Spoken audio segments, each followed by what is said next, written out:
नमस्कार दोस्तों, Sharma dairy farm और मैं आपका भाई अनिल शर्मा फिर से आप लोगों की सेवा में एक वीडियो।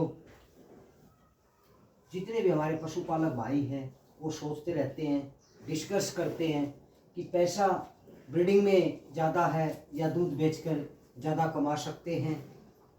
तो दोस्तों, आज क्लियर करने का प्रयास आप लोगों के बीच रहेगा। उम्मीद है वीडियो को लास्ट तक देखेंगे, आप लोग अच्छे से समझेंगे। देखो, थोड़ी मेहनत बढ़ जाती है, सही मायने में पैसा तो ब्रीडिंग में है। जब हम अपने फार्म पे अच्छे अच्छे पशुधन तैयार करें, अच्छी ब्रीडिंग के ऊपर ध्यान दें, अच्छी क्वालिटी, तो दोस्तों पता नहीं कितना पैसा मिलता है। एक एक पशुधन 5-5 लाख का, 10-10 लाख का, 15 लाख का, 20 लाख का, करोड़ों में जाते हैं। आज अगर जब बात की जाए सुल्तान है और आपका अगर युवराज है, तो ये भी एक किसी किसान ने इनको मतलब इनका पालन पोषण किया था, तैयार किया था। आज विश्व रिकॉर्ड इन्होंने बनाया है। आज दुनिया में ये किसी परिचय के मोहताज नहीं है। तो दोस्तों, ऐसे आप भी कर सकते हैं। ऐसा नहीं कि आप नहीं कर सकते। ये कोई मशीनगिरी से पैदा नहीं हुए, ये भी किसानों के घर पे इनका जन्म हुआ है, इनका भी किसानों के घर पे पालन पोषण हुआ है। लेकिन दोस्तों कुछ हटके करना पड़ता है। तो आज ब्रीडिंग के बारे में थोड़ा डिस्कस करेंगे।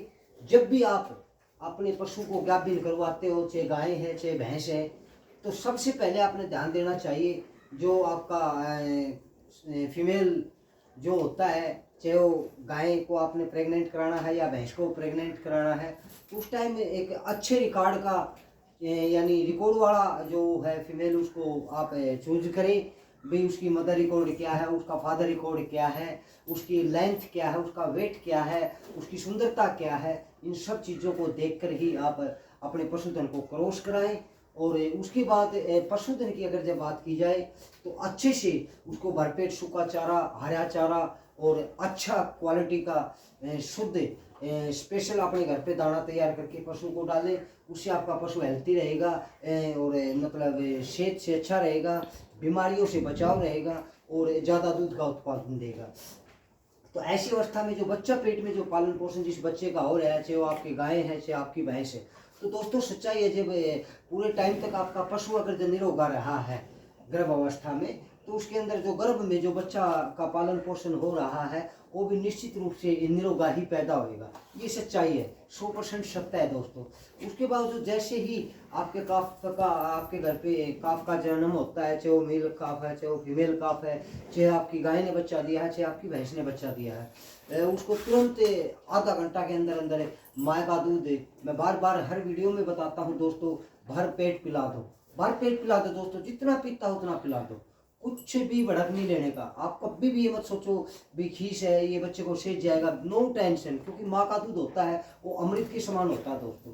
और हमेशा इस चीज़ के ऊपर फोकस रखना चाहिए। आधा घंटा से अंदर अंदर जेर गेरे ना गेरे उस बच्चे को दूध पिला दो। उसके बाद जितना मर्जी पैसा पिला सकते हो उतना दूध उसको डेली पिलाते रहो। आपके काफ को कभी भी दूध नहीं सेदेगा दोस्तों, कभी भी दूध के कारण दस्त नहीं लगेगा दोस्तों। दस्त तब लगता है मतलब 10 दिन में 5 दिन में 1 दिन अगर आप उसको पेट भर के दूध पिलाना चाहो, डेली उसको दूध ना दोगे तो सच्चाई है दस्त लगेगा। उसके बावजूद आपका काफ जैसे ही 5 से 7 दिन का होता है, तो मैं बार बार बताता हूँ, एक आड़म होती है जो तारामीरा होता है उसके टाइप का दाना होता है, पंसारी का आसानी से मिल जाती है। आप किसी भी एरिए से हैं, लेकिन हर एरिए में आड़म मिल जाती है पंसारी के। आड़म लेके आए और आड़म का बारीक पाउडर कर ले, बिल्कुल बारीक पाउडर, बिल्कुल बारीक पाउडर। उसके बावजूद आप थोड़ा जो बाजरा होता है, बाजरे का आटा आप तैयार करें, उसको थोड़ा गरगरा करें, उसको ज़्यादा बारीक ना करें, उसको गरगरा करें। आड़म जो होता है, जो तारामीरा जैसा दाना होता है, रेड कलर का होता है, उसको बिल्कुल बारीक कर लें।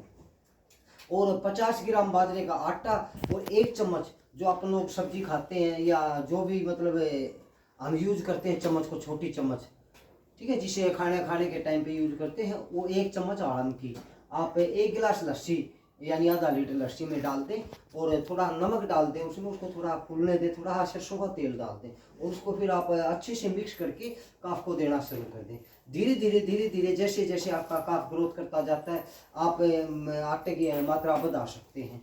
और इस एक चीज़ का आपने ध्यान रखना है, आड़म तब तक देनी है जब तक आप अपने काफ को दूध पिला रहे हो, चाहे 2 महीने पिला रहे हो, चाहे 4 महीने पिला रहे हो, चाहे 5 महीने पिला रहे हो। जिस दिन आप काफ का दूध बंद कर देते हैं आड़म को बंद कर देना दोस्तों, क्योंकि आड़म का जो रिजल्ट है आड़म उसी टाइम देता है कि जी जब तक आपका काफ दूध पीता है। उसके बावजूद दोस्तों आप अपने काफ के लिए एक अलग से फिर से तैयार करें, जिसमें 3-4 अनाज होंगे अपने हर एरिया में पॉसिबल है, आसानी से मिल जाते हैं। जैसे बाजरा है, मक्की है, चना है, सोयाबीन है और मेथी है। ये सारी चीज़ें एक केजी 2 केजी करके इकट्ठा, और इसको गरगरा आटा फिर से इसका पीस के रखें और काफ को लस्सी में मिला के और सरसों का तेल मिला के डेली देते रहे। काफ के वेट के अनुसार, काफ की लेंथ के अनुसार जैसे जैसे आपका काफ बड़ा होता जाता है इसकी मात्रा बढ़ाते जाएं और आप देते रहें।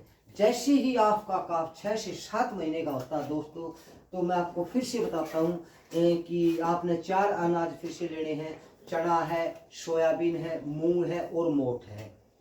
ये 4 अनाज आप लें और इसमें क्या करें, जैसे मान लें 6 से 7 महीने का है तो आप 250 से 300 ग्राम डेली एक जो बारदान का जो टुकड़ा होता है उसमें डाल दें और आधा घंटा तक पानी में भिगोए। उसके बाद उसको निकाल के और जो भूसा होता है, तूड़ी जिसको हम बोलते हैं, जो पशु को सूखा चारा हम देते हैं, उसमें दबा दें दोस्तों। कम से कम 12 घंटे उसको दबा रहने दें और 12 घंटे तक उसमें अगर जो दबा रहेगा तो उससे अंकुर निकलेंगे। उनको अंकुर निकलेंगे तो उसके अंदर और ज़्यादा पैदावार में ताकत बढ़ जाती है। जैसे हम बिजाई के टाइम पे मिट्टी में जो बीज मिलाते हैं और 2-3 दिन बाद में उससे अंकुर निकलते हैं, ऐसे ही अंकुर 12 से 14 घंटे में निकल जाएगा।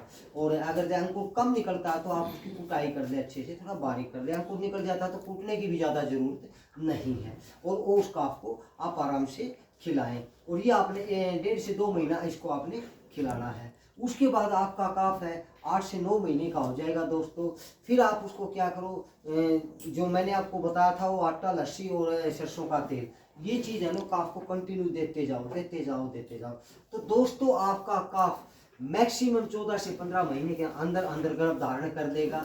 और उसकी सुंदरता है आप देखना, ऑटोमेटिक सुंदरता मतलब दिन प्रतिदिन सवाई होती जाएगी। उसकी लेंथ है, वेट है, हर चीज़ ग्रोथ रहेगी। तो दोस्तों आप अच्छा रिजल्ट आपको मिलेगा। लेकिन हम मार कहाँ खाते हैं, जब हम पशु को प्रेग्नेंट कराने के लिए जाते हैं। हमारे घर पे भैंस है, प्रेग्नेंट के लिए अगर जाए हम जा रहे हैं, लेकिन हम देखते गांव में खुला जोटा है, पैसा नहीं लगेगा, या यार वो 500-600 रुपये लेता है, अपन उससे क्रॉस करा लेते हैं। तो दोस्तों आपने उस टाइम पे ध्यान देना होता है, क्योंकि जब तक आप जैसे गृहस्थी में बोलते हैं ना भी, जैसे माँ बाप के संस्कार होते हैं ऐसे ही बच्चे पैदा होते हैं। तो देखो यहाँ पे भी ऐसा ही है, क्योंकि ये भी माँ बाप है, एक प्रजाति का ही तो मतलब अलग होता है। बाकी माँ बाप तो माँ बाप होते हैं, चाहे वो पशु है, चाहे पक्षी है, चाहे इंसान है, या जो भी है, माँ बाप होते हैं। तो जैसे माँ बाप के संस्कार होते हैं वैसे औलाद में आते हैं।